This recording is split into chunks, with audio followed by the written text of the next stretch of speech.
سورہ مدثر شروع اللہ کا نام لے کر جو بڑا مہربان نہایت رحم والا ہے۔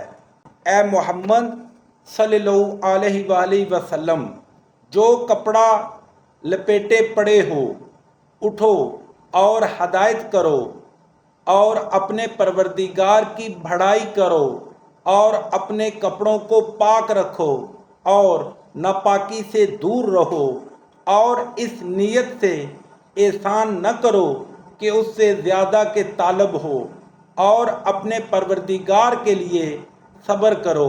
جب سور پھونکا جائے گا وہ دن مشکل کا دن ہوگا، یعنی کافروں پر آسان نہ ہوگا۔ ہمیں اس شخص سے سمجھ لینے دو جس کو ہم نے اکیلا پیدا کیا اور مال کثیر دیا، اور ہر وقت اس کے پاس حاضر رہنے والے بیٹے دیے، اور ہر طرح کے سامان میں وسعت دی۔ ابھی خواہش رکھتا ہے کہ اور زیادہ دیں، ایسا ہرگز نہیں ہوگا۔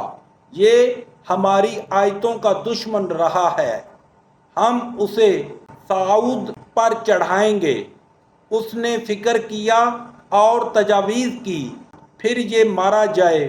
اس نے کیسی تجاویز کی، پھر تأمل کیا، پھر تیوری چڑھائی اور منہ بگاڑ لیا، پھر پشت پھیر کر چلا اور قبول حق سے غرور کیا، پھر کہنے لگا یہ تو جادو ہے جو اگلوں سے منتقل ہوتا آیا ہے۔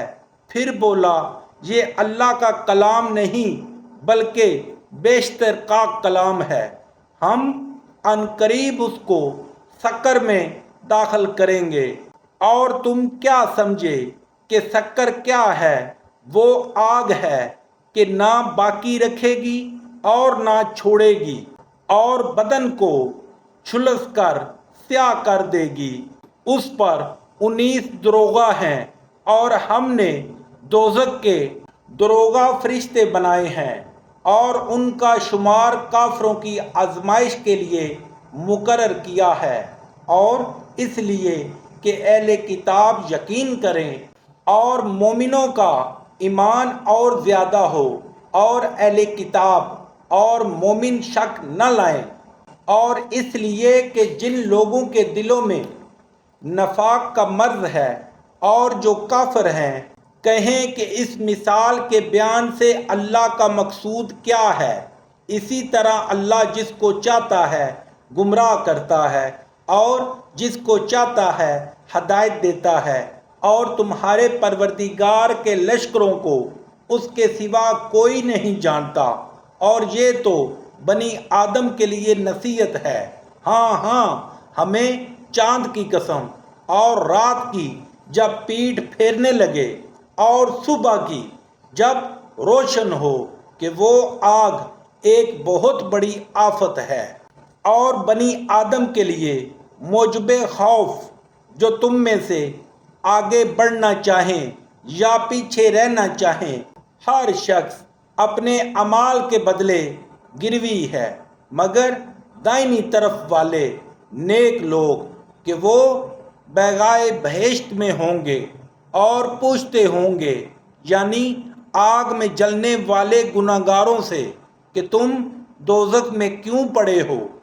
وہ جواب دیں گے کہ ہم نماز نہیں پڑھتے تھے اور نہ فقیروں کو کھانا کھلاتے تھے، اور اہل باطل کے ساتھ مل کر حق سے انکار کرتے تھے اور روز جزا کو جھٹلاتے تھے، یہاں تک کہ ہمیں موت آ گئی۔ تو اس حال میں سفارش کرنے والوں کی سفارش ان کے حق میں کچھ فائدہ نہ دے گی۔ ان کو کیا ہوا ہے کہ نصیحت سے روگرداں ہو رہے ہیں، گویا گدھے ہیں کہ بھدک جاتے ہیں، یعنی شیر سے ڈر کر بھاگ جاتے ہیں۔ اصل یہ ہے کہ ان میں سے ہر شخص یہ چاہتا ہے کہ اس کے پاس کھلی ہوئی کتاب آئے، ایسا ہرگز نہیں ہوگا۔ حقیقت یہ ہے کہ ان کو آخرت کا خوف ہی نہیں۔ کچھ شک نہیں کہ یہ نصیحت ہے، تو جو چاہے اسے یاد رکھے، اور یاد بھی تب ہی رکھیں گے جب اللہ چاہے۔ وہی ڈرنے کے لائق اور بخشش کا مالک ہے۔